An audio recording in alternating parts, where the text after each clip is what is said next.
Yes, everybody, welcome back to TarHeelIllustrated.com, or of course, if you are watching on our fast-growing YouTube channel, that is Tar Heel Illustrated. We've either hit the 14K mark already, AJ, because I don't know when exactly we're going to put this podcast out, or we're still waiting to hit it. So regardless of what the case may be, hit subscribe if you haven't already, and if you're not a subscriber, smash that button right now. I'm going to remind you at the end to do it as well. But go ahead and hit that subscriber count because we're trying to reach 15 by the start of fall camp. For those who don't know, and we have a little contest going on, and we're going to announce it again too. Yeah, we'll mention that a little bit later. Free THI. You can get free THI, but you got to stay tuned. Yeah, you got to stay tuned for that. Don't skip ahead because I see people thinking about skipping ahead. Don't skip ahead. Sit through the whole thing because you're going to want to listen to this one. A lot of good stuff. Because you don't know when we're going to talk about it. I like that, AJ. Keeping people on their toes, man. That's fantastic. Right I'm going to keep people on their toes. Yeah, you are. That's good stuff, AJ. That's real nice stuff right there. For those who don't know, I'm Jacob Turner. He's Andrew Jones, THI publisher. Joining me as he always does for another episode of the THI podcast. We're going to be talking in this one, which you already know if you clicked on the video in the first place. We're going to be talking about kind of what we know about Carolina's 2023-2024 basketball season as of right now, because we obviously do have some dates and games that have been finalized and some other, tournaments and little things that Carolina will be playing in that we can at least discuss right now. But this podcast, for those who don't know, brought to you by RogueShop.com. Make sure you check them out. Big thanks to the Rogue Shop for continuing to sponsor. I'm going to talk about them a little bit later.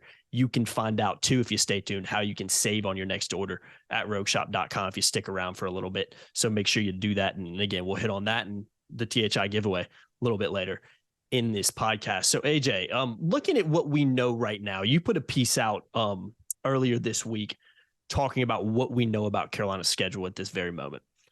So go check that out if you haven't. I'll try to remember to put a link below so you can go read that.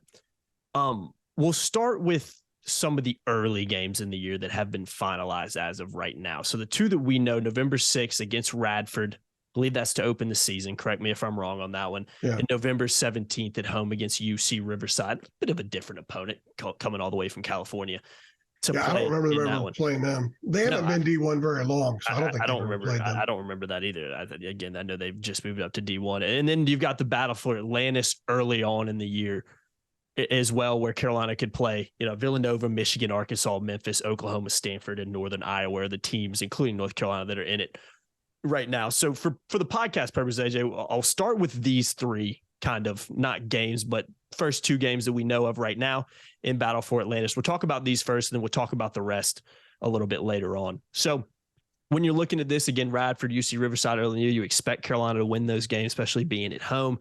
And then the Battle for Atlantis is when it gets interesting, because we've seen Carolina play in this tournament before, went down there a couple seasons and during the Cole Anthony year and won a game and also lost some as well. So it's been a little bit of a mixed bag for the Tar Heels in some respects and how they played in the Battle for Atlantis. But when you look at the opponents that the Tar Heels could face in there, no doubt, no matter pretty much who you play, you're going to be playing a somewhat quality opponent, obviously some better than others.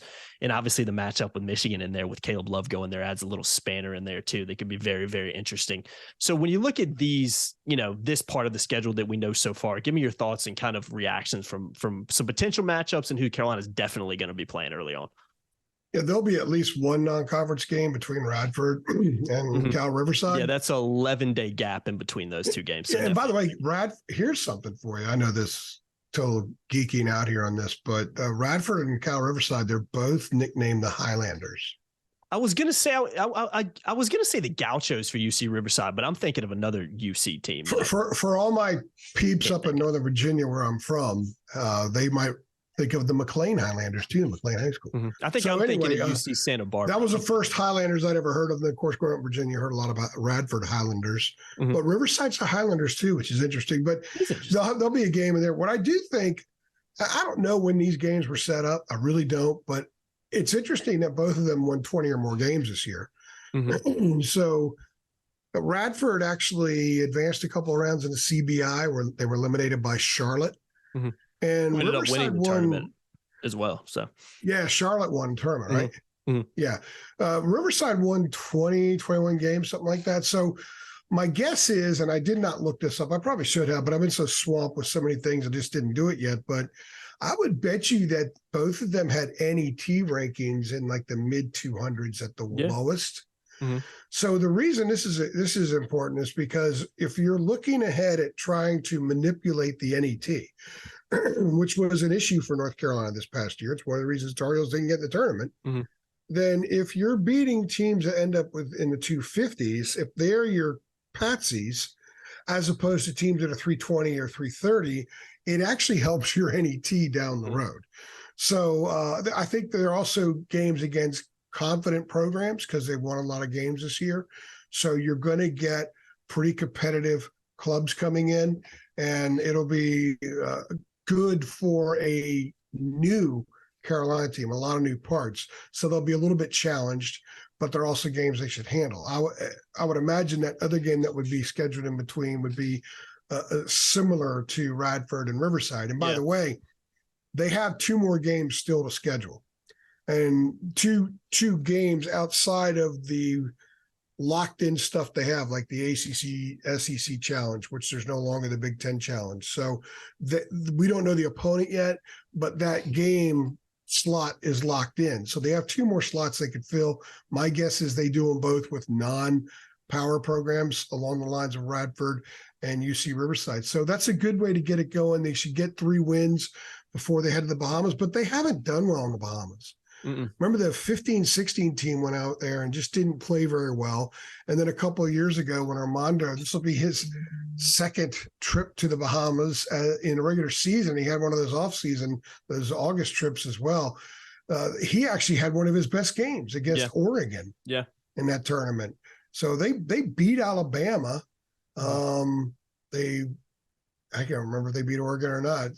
And of course, and they lost to Michigan, I think, over there. So they didn't play great. And I know Cole Anthony had an ankle issue, and I remember Armando had a block shot at the rim in transition that was so impressive in that game. He was very bouncy that game. Anyway, I think this is an opportunity for them to get needed wins. When I look at this schedule, Jacob, A, it's loaded. B, it presents a ton of opportunity. So if the Tar Heels are sitting there next March sweating it out, and it's because they didn't take care of business in November and December, they have only themselves to blame.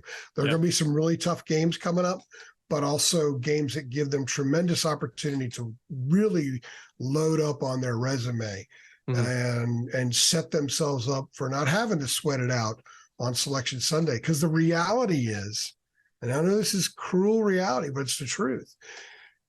In the last 4 years, Carolina would not have made the tournament if there was 1 in 20, an 8 seed in 21, an 8 seed in 22 didn't make it in 23. Yeah, it's not up to the Carolina standard. Since 19, they've been 2 8 seeds and not in twice. So get yourself some W's early against quality teams and have that help you when it comes to seeding time.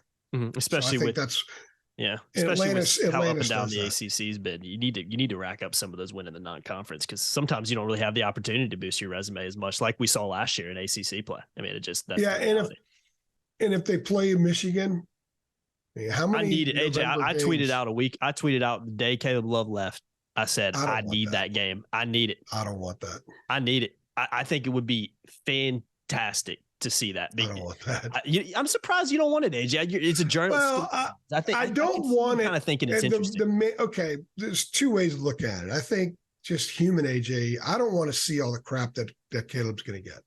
That is true. I don't want to see that because I like Caleb. I don't want to see that. Okay, but I think from no shortage of things to write about here standpoint, that would be phenomenal. I think it would just be very interesting. I think it'd be. And you do know that Michigan's going to be in Charlotte for the Jumpman Invitational. Yeah, Carolina, because it's 4 schools: Carolina, Michigan, Oklahoma, and Florida. The Jumpman schools. Carolina will be playing in that, but Carolina played Michigan this past year. Carolina plays Oklahoma this time, so Michigan will play Florida. So I hope that they probably won't do it. They do it in two different nights, but it would be cool if the undercard was Michigan and Florida. So everybody could see Caleb play for Michigan as they wait for the Carolina game to come second. But I think they have the women there too. So they do a men's and women's one night and men's and women's the next night. Yeah. I'm rooting for the game in Atlanta. So again, I do agree with you. I don't want to see Caleb get bashed on social media for whatever could happen that way. But again, I think it would just be a fascinating game. not only from kind of a perspective of Caleb versus his former team, but like how do they interact before the game? How do they interact after the game? How do they interact during the game? Is it chippy? I think that would be, because he obviously is a guy who has a really good relationship with a lot of players that are still on the team. It was very evident when he committed that a lot of Carolina players that currently on the roster, put some on Instagram, put something on Twitter, on social media saying, go be great out there. So it's obviously a good relationship, but would still be very fascinating in that way to see a guy like Caleb, who's so synonymous with the North Carolina program, now playing for another Jumpman school in Michigan, playing each other. They'll want to squash him. Oh, yeah. They'll want to squash him like a bug in the street. Oh, God, it'd be fantastic. So that would make it fun. But we don't know if they're going to play because the brackets haven't actually bracket has not been released yet. Yeah. I think the bracket will be released before Memorial Day. You would think the people putting on the tournament would try to make it happen. I know there are a couple of unknowns. The Jimmy V Classic, we don't know who Carolina's going to play yet there.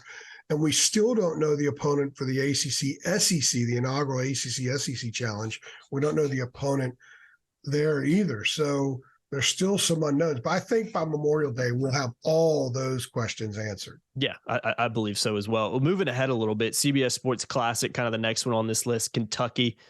No shocker there. It seems like they always play Kentucky in the CBS Sports Classic, or at least play a good team in it.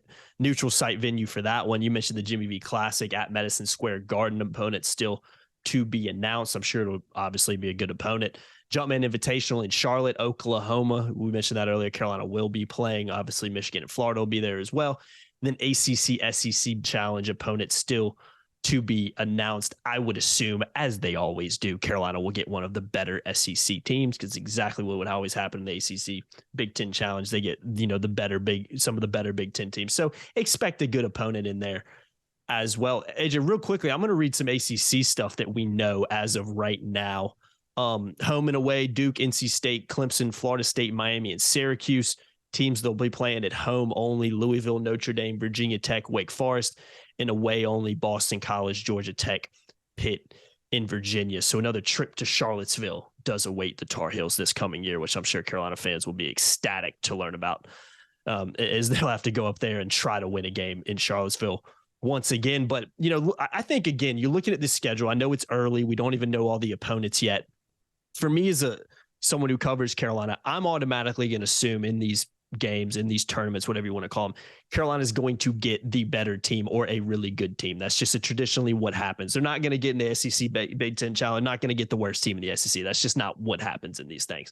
So there will be a lot of good opponents, a lot of really hard games the Tar Heels will have to play early on in the season. It obviously transitions into the ACC as well. That to me is interesting, AJ. It's a new look team. It's a team that's going to have to be, in a lot of ways, not completely rebuilt, but a lot of the team's going to have to be rebuilt through the transfer portal and through some of the guys coming in. So it's going to be a team that Hubert's trying to mold early in the year. And it's not like they're just going to play, a CAA team every week. It's going to be tough tests, and this team is going to have to gel early and figure things out early if they want to build their resume ahead of ACC play, which I mentioned earlier is so vitally important when you look at how up and down the ACC has been over the last few years. So, yeah, I mean, it's going to be a tough non-conference schedule, but I also think from a Carolina fan perspective, for the people watching, they're probably excited about seeing a new look Carolina team against some of these really big programs and some teams that'll be, highly rated going into the year.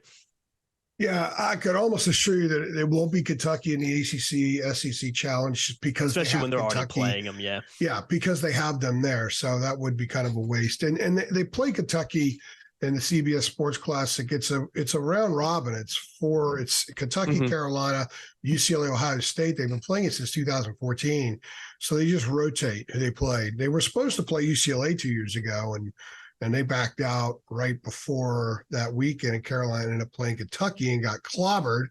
And they ended up getting UCLA later on in the Sweet 16, and Caleb Love sent them packing with an amazing second half.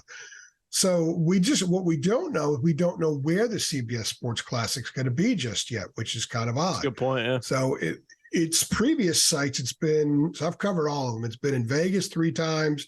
It's been in Brooklyn once, New Orleans once, where it was terrible in New Orleans, and nobody showed up. It was 2 days before Christmas. It was the 23rd. So I remember Christmas Eve morning, I'm in the airport in New Orleans trying to crank out more content. And I got home at like 3:30, showered, got my my Christmas Eve clothes on, went to church. Nice. So with my family. So I think this year, the Saturday would be either the 16th or the 23rd. They didn't have a lot of success having on the 23rd because that means you're asking people to travel to the game somewhere and then travel home on the 24th. Yeah, my guess is it will be on the 16th this year. I would think so. That would make a lot of sense. Or maybe they do something clever and have it on Friday. Yeah. On Friday the 20th. Who knows? Anyway, well, we don't know where that's going to be. It's also been in Cleveland. It was there during the COVID year. There was nobody in the stands. There were about 100 people of us in the building, teams, game personnel, officials, and 2 security guards. That's all you need was 2 because there was nobody in the building. Yeah. And let's see, where else has it been? It's been in Chicago a couple of times. So I don't know where this one's going to be. I hope it's somewhere we haven't been. That'd be kind of cool. Yeah, it'd be cool for you. That'd be neat if it goes somewhere we haven't been. I wish they'd have it in Raleigh. That would be cool. I'm about to say, you probably wish they have it a little closer to home. It'd be nice. But. Yeah, I'd be okay with that. And then the Jumpman Invitational, okay, they got Oklahoma and Charlotte. Now, Oklahoma finished last in the Big 12 last year, but how good was the Big 12? I didn't know that. Wow. They finished last place in the Big 12, 15-17 overall. But how good was the Big 12? Oklahoma blew out Alabama. Wow. Blew them out.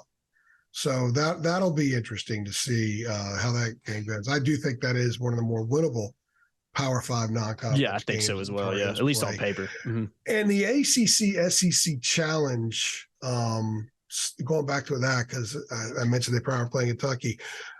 The little waft that I've gotten on that is Alabama in the Dean Dome. Oof, that would be good. So that would be interesting. Now they did play.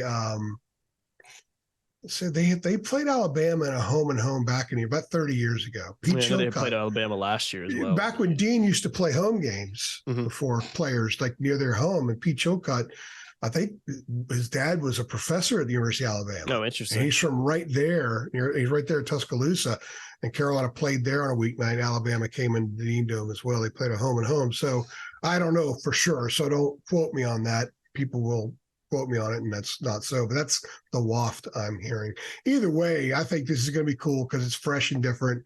It'll take us to some places we haven't been before as journalists. Like I've been to a lot of SEC campuses, but I haven't covered a lot of stuff on SEC campuses, which is kind of ironic when you think about it. So now we get that opportunity. And the other one, let's see. You just missed the Jimmy V Classic, which is still. Oh, Jimmy V. Yeah, Jimmy V Classic has not been scheduled yet. There are 4 teams there. It's a doubleheader. UConn is one of the other teams there.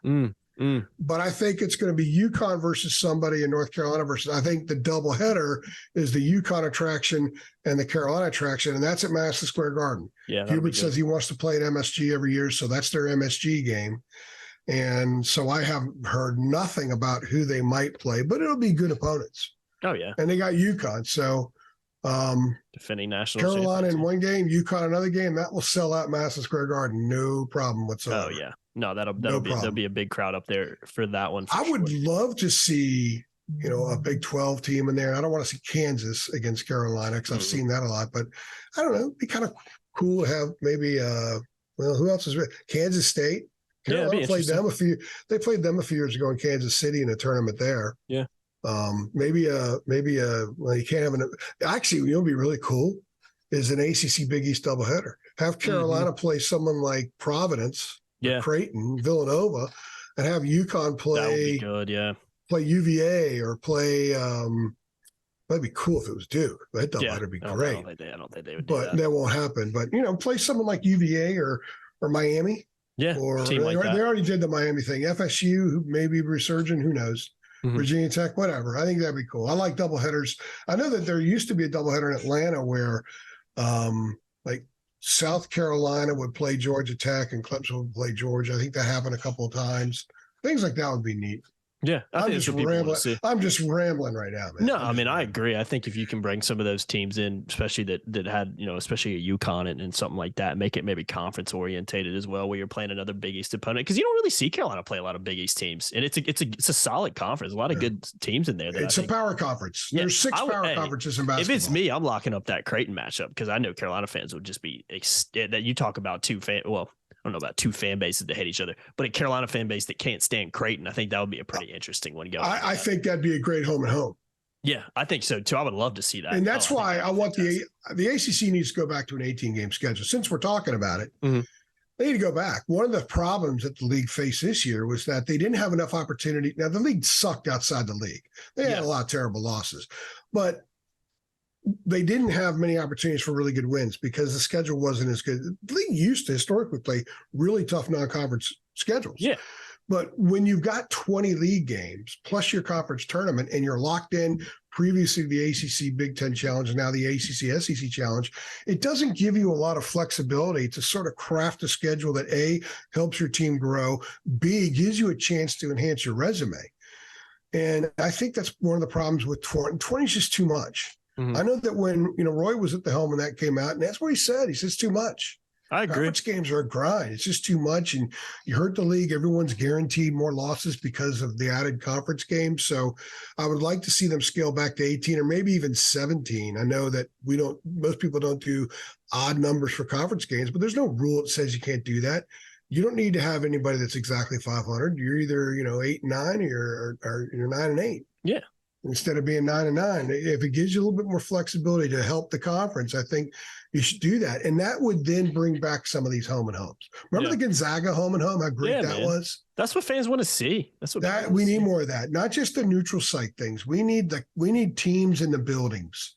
Yeah. I would love to see Carolina play a home and home with Creighton. That'd be fantastic. Oh, it'd be awesome, man. It'd be so interesting. Be so interesting to see. So I would like to see stuff like that. Absolutely. Yeah. Hopefully we'll see more doubleheaders. And by the way, I think PNC should have a doubleheader, a couple of those things. Yeah. I think the Jimmy V Classic should be at PNC. Yeah, that's a good point. I know it's always I'm surprised it hasn't been talked about maybe a little bit. Maybe it's just not as big of a market. I don't know, but look, I know some people who are Carolina fans aren't going to want to hear this. I think the Jimmy V Classic should be at PNC. I think NC State should be in it every year. Yeah. And I think it should be an unsanctioned game for them. I don't think anybody would have a problem with that. I don't think anybody would have no problem at all. You can have another ACC team play in one of the other games. Yeah. You can make it an ACC thing. You could have NC State, and then 1 year have UVA, 1 year have Duke, 1 year have Carolina, 1 year have Wake. You could have Georgia Tech, whoever. Clemson, just rotate it and make it a big deal and give State an opportunity to play UConn in their building. But it wouldn't be part of the season ticket plan. Tickets would be separate, so it wouldn't totally be a home court advantage. Yeah, I think that would be cool. I think it's a fantastic idea. No, I completely agree, and I think just to hit on your non-conference thing, I do agree there should be more non-conference games. I'm tired of hearing this narrative. We hear every NCAA tournament. It seems like every NCAA tournament we hear that, maybe the ACC isn't as bad as we thought it was because one team made the Final Four. Just because one team makes the Final Four out of your league doesn't mean that your conference overall was a really good conference. I know. You know what I mean? Give me more non-conference games. And it would help the league too, AJ, because we talked about it this past year, and it's like the last 3 years really, and it was especially relevant because Carolina was in a situation where they needed to boost their their kind of NET rankings and just their wins and losses. When you look at who they had played, they just didn't have a lot of quality wins, Q1 wins. They didn't have a lot of opportunities to do so because they played so many conference games against crappy teams. Give us some more non-conference games. Let teams have opportunities to win some games out of there instead of having, like you said, a 20-game ACC schedule. I mean, I just think it's ridiculous. It's 20 is just a ton. I don't know why 18 seems like a lot to me too. Why can't you add 2 extra non-conference games and take away 2 ACC games? I don't really know why that's such a big I know this is awkward, but look, things have changed so dramatically in college sports the last few years. Why not 17? I think the less is the better. There's 15 teams, so you have 14 teams, right? So you play 3 of them home and home. And maybe the same 3 all the time, just like in football. You now have 3 partnered teams. Yeah. Maybe make it the same 3. And for Carolina, that would be Virginia, Duke, and State. And then everything else is just either home or away, and that's it. Yeah. Play 17. You could add 3 more non-conference games. If you could add 3 more non-conference games, you could have one of those home and homes, and then you could throw another so-called Patsy in home, and then you could play like someone from the America Athletic Conference, like bring Tulsa in or Tulane or something like that. Decent team, yeah. Yeah, like a mid-level decent opponent. Someone from the MAC. You bring Kent State or Akron in or something like that.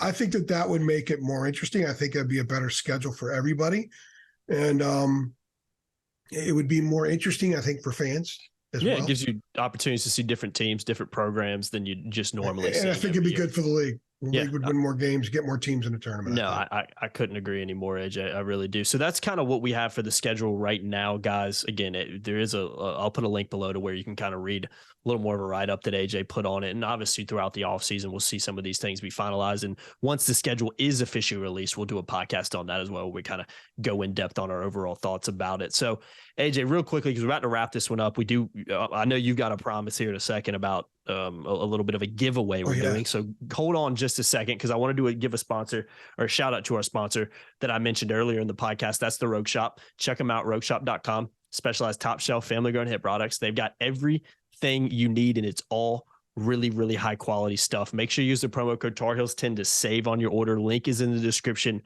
below. Can't speak about it. From the packaging to the quality of the products, everything you're getting is just top shelf stuff. It really, really is. I have family members that use it. Most of the people on the THI staff have used their products. It's really high quality stuff. Trust me, guys. I'm not just saying that. So check them out, rogueshop.com, Tar Heels 10, that shoulder cream, or not even shoulder cream, the cream in general is fantastic. AJ, I've got three family members who use that stuff. Three family members who use that stuff. The cream is just off the charts. 3 family members who use that stuff. That's how you know it's real. It's good stuff. It really is. So it hurts because I'm out right now. I need to get some more. Get you some more, man. Use that promo code too, AJ, Tar Heels 10. Make sure you save on that order too. You want to save a little bit of that change, man. We got a cost of living crisis out there. So AJ, let me know the giveaway you're doing on Tar Heel Illustrated, kind of what we got going on over there. All right. If you heard we did a football. We did a podcast advancing the spring game, the spring event Saturday, and talking about portal opening. That's some football stuff, right? So at the end of it, Jacob said something about how we're hitting 14,000, and his goal when fall camp opens in football is 15,000. 15, yep. I said, no, let's get ambitious. Let's go 16. So here's the thing. He says 15, I say 16. I want you guys to tell us, predict where you think we'll be with our subscriber numbers. The day that football practice starts in August. I don't know which day that is. I think it's August 3rd.